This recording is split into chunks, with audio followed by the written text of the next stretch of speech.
गजा में एक बार फिर से भीषण हवाई हमले हुए हैं। महिलाओं बच्चों समेत 10 लोगों की मौत हो चुकी है और सीजफायर के बीच भी हिंसा जारी है। नमस्कार, बहुत स्वागत है आपका। मैं हूं आपके साथ ऋतु सिंह। पश्चिम एशिया में इस समय वार्ता और संघर्ष दोनों एक साथ चल रहे हैं। गाजा से लेकर लेबनान तक लगातार हवाई हमलों, जवाबी कार्रवाई और संघर्ष विराम के बावजूद हो रही मौत ने हालात को और गंभीर बना दिया है। भारत में ईरान के राजदूत डॉक्टर मोहम्मद फथाली ने कठिन समय में भारतीय जनता द्वारा दिखाई गई संवेदनशीलता और समर्थन के लिए आभार भी जताया। उन्होंने कहा कि जब ईरान अपने दो प्रमुख नेताओं को खोने के गहरे दुख से गुजर रहा था, तब भारत के लोगों ने उनके साथ एकजुटता दिखाई और हर स्तर पर सहानुभूति भी जताई। डॉक्टर फथाली ने कहा कि संकट की इस घड़ी में भारत के नागरिक उनके साथ कंधे से कंधा मिलाकर खड़े रहे। लोगों ने शोक संवेदनाएं व्यक्त की और ईरानी जनता के दुख में सहभागी बने।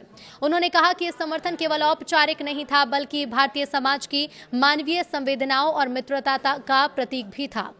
तो ईरानी राजदूत ने भारत के सभी नागरिकों का धन्यवाद करते हुए कहा कि धर्म, समुदाय या पृष्ठभूमि से ऊपर उठकर लोगों ने जिस तरह एकजुटता दिखाई, वो दोनों देशों के बीच गहरे संबंध को दिखाता है। उन्होंने कहा कि ईरान इस आत्मीय सहयोग और सद्भावना को हमेशा याद रखेगा।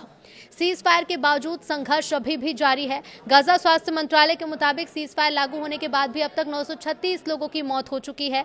मंत्रालय को संयुक्त राष्ट्र और स्वतंत्र विशेषज्ञों द्वारा विश्वसनीय माना जाता है। हालांकि ये नागरिकों और लड़ाकों का अलग अलग आंकड़ा जारी नहीं करता। इजरायल का कहना है कि हमले उन घटनाओं के जवाब में किए जाते हैं जिनमें समझौते का उल्लंघन या सुरक्षा खतरा शामिल होता है। इधर इजरायल की सेना ने दावा किया कि उत्तरी गाजा में हुए हमलों में हमास के 4 लड़ाकों को मार गिराया गया है। सेना के मुताबिक ये लोग हमास नेतृत्व की सुरक्षा और खुफिया जानकारी से जुड़े थे। सेना ने यह भी कहा कि हमलों से पहले नागरिकों को नुकसान से बचाने के लिए सटीक हथियार और निगरानी का उपयोग किया गया। हालांकि शाम के हमले को लेकर सेना ने तत्काल कोई भी स्पष्ट रूप से रिएक्शन नहीं दिया। गाजा पट्टी में इजरायली हवाई हमलों ने एक बार फिर से हालातों को तनावपूर्ण बना दिया है। स्थानीय अस्पतालों के मुताबिक गुरुवार को हुए अलग अलग हमलों में कम से कम 10 फिलिस्तीनियों की मौत हो गई, जिसमें महिलाएं और बच्चे भी शामिल हैं। ये हमले ऐसे समय में हुए जब क्षेत्र में पहले से जारी संघर्ष और सीज फायर के बावजूद हिंसा की घटनाएं लगातार सामने आ रही थी। इधर गाजा सिटी में शिफा अस्पताल के मुताबिक रात भर में 4 अलग अलग हमलों में 9 लोगों की मौत हुई।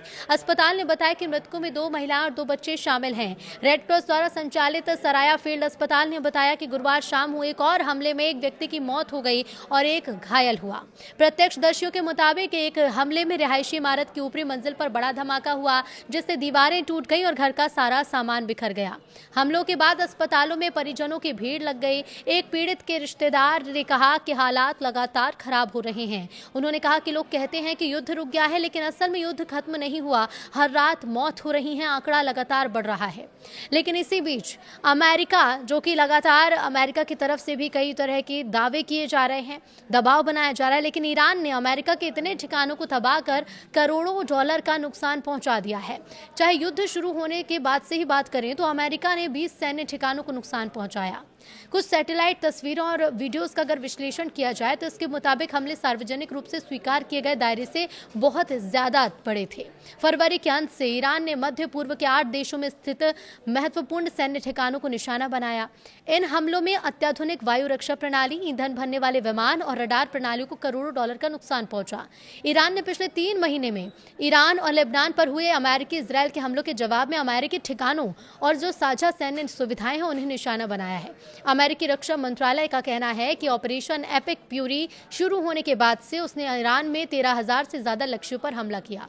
ईरान के सर्वोच्च नेता मुस्तफा खामेनी ने अमेरिकी ठिकानों पर हुए हमलों में अपनी सेना की सफलता को प्रमुखता से पेश करने की कोशिश की है। एक बयान में उन्होंने दावा किया कि मध्य पूर्व अब अमेरिकी सैन्य ठिकानों के लिए सुरक्षित क्षेत्र नहीं रहा। हालांकि व्हाइट हाउस लगातार ये दावा करता रहा है कि ईरान की सैन्य क्षमता लगभग खत्म हो चुकी है, लेकिन विश्लेषक ये कहते हैं कि अमेरिकी ठिकानों पर हुए नुकसान से संकेत मिलते हैं कि ईरान के जवाबी हमले पहले स्वीकार किए गए स्तर से कहीं ज्यादा सटीक, कहीं ज्यादा बड़े थे। अमेरिकी रक्षा विभाग के एक अधिकारी ने ऑपरेशनल सिक्योरिटी कारणों का हवाला दिया और उन्होंने इनकार कर दिया किसी भी तरह की टिप्पणी करने से। अमेरिका ने सैन्य संघर्ष के सैटेलाइट विश्लेषण को सीमित करने की कोशिश के तहत जो मुख्य रूप से सैटेलाइट इमेज प्रोवाइडर प्लेनेट से ईरान और मध्य पूर्व के जो अधिकांश हिस्से हैं उनकी नई तस्वीरों पर अनिश्चितकालीन रोक लगाने का भी अनुरोध किया है। इस फैसले का बचाव करते हुए कंपनी ने कहा कि वो नहीं चाहती कि उसकी तस्वीरों का इस्तेमाल विरोधी तत्वों द्वारा नेटो सहयोगियों, मित्र देशों के सैनिकों और नागरिकों को निशाना बनाने के लिए किया जाए। प्रभावित ठिकाने जैसे सऊदी अरब, संयुक्त अरब अमीरात, Qatar, Kuwait, Iraq, Jordan, Bahrain और ओमान में स्थित हैं। हालांकि वास्तविक संख्या उससे कई ज्यादा हो सकती है। कुछ विश्लेषकों का यह अनुमान है कि प्रभावित ठिकानों की संख्या 28 तक भी पहुंच सकती है। नुकसान पहुंचाए गए प्रमुख सैन्य उपकरणों में यूएई के अल रुवैस और अल सादर एयरबेस और जॉर्डन के मुवाक्फक सल्ती एयरबेस पर तैनात 3 अत्याधुनिक एंटी बैलिस्टिक मिसाइल रक्षा प्रणालियां शामिल हैं। जानकारी के मुताबिक अमेरिका के पास केवल 8 THAD यानी terminal high altitude area defence बैटरियां हैं। ये दुनिया के कई हिस्सों में तैनात हैं। हर बैटरी को तैयार करने में लगभग $1 अरब की लागत आती है। हर बैटरी संचालन के लिए लगभग 100 सैनिकों की जरूरत होती है। इससे दागे जाने वाले प्रत्येक इंटरसेप्टर मिसाइल की कीमत करीब $1,27,00,000 बताई जा रही है।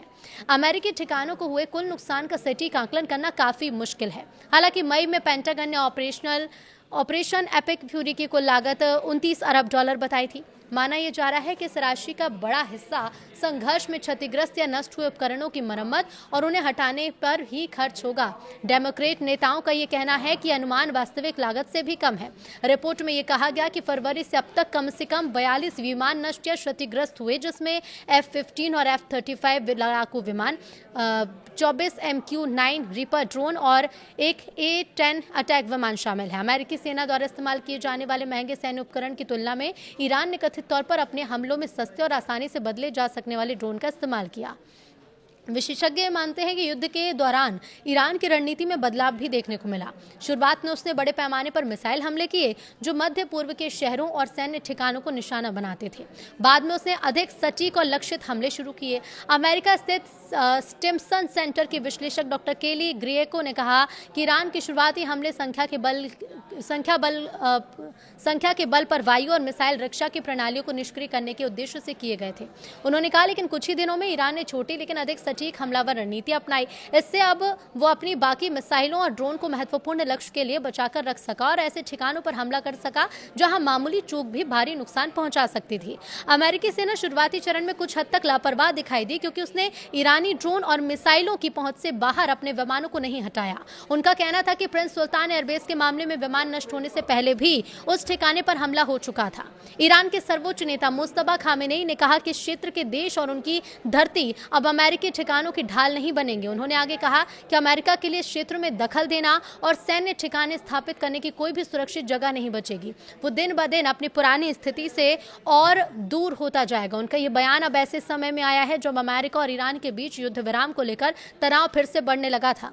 गुरुवार को ईरान के इस्लामिक रेवोल्यूशनरी गार्ड कोर यानी IRGC ने कहा कि उसने दक्षिणी ईरान पर अमेरिका के जो नए हमले हैं उसके बाद क्षेत्र में स्थित एक अमेरिकी ठिकाने को निशाना बनाया। चेतावनी दी गई कि यदि अमेरिका ईरान युद्ध विराम टूटता है और लड़ाई फिर से शुरू होती है तो अमेरिकी ठिकानों को पहले से हुए नुकसान से संकेत मिलता है कि खाड़ी क्षेत्र में मौजूद कई सैन्य सुविधाएं असुरक्षित हो सकती हैं। उन्होंने कहा कि मौजूदा संघर्ष में अमेरिका और उसके साझेदार देशों की वायु रक्षा हथियार का बड़े पैमाने पर इस्तेमाल हुआ। इनकी जल्दी भरपाई का कोई भी आसान रास्ता नहीं है।